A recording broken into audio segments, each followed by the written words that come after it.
Duke kritikuar Vlenin për hyrje në qeveri pa legjitimitet politik, kreu i BDI-s Ali Ahmeti në emisionin Klik në Radio Televizioni 21 uroi që ky të jetë gabimi i fundit i partive shqiptare që nuk do ta përsërisin në të ardhmen. Zgjidhja më e mirë për Maqedoninë sipas tij janë zgjedhjet e parakohshme vitin e ardhshëm. Të ndryshohet klima, sigurisht ma mërmenja që edhe partia shumicë Maqedonia ka kuptuar që gjërat nuk shkojnë mirë, duhet patur kujdes në përzgjedhjen dhe respektim të shumicës së shqiptarëve, dhe zgjidhja më e mirë do ishte zgjedhjet e parakohshme, nesër me u mbajt.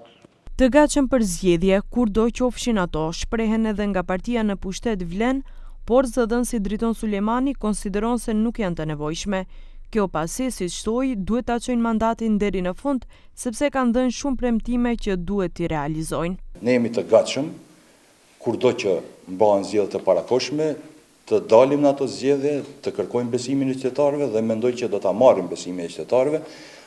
për arsye se kemi kontribuar në zgjidhjen e shumë problemeve që kanë të bëjnë me qytetarët, mirë po, vlerësojmë se nuk janë të nevojshme zgjedhjet e parakohshme. Edhe kryeministri Hristian Mickoski para 3 javësh tha se kjo qeveri ka mandat deri në vitin 2028, një periudhë në të cilën qytetarët presin përmbushjen e premtimeve të dhëna para zgjedhjeve, por edhe shefi i ekzekutivit shtoi se janë gjithmonë të gatshëm t'i përgjigjen sfidës së zgjedhjeve të parakohshme nëse sfidohen ta bëjnë këtë.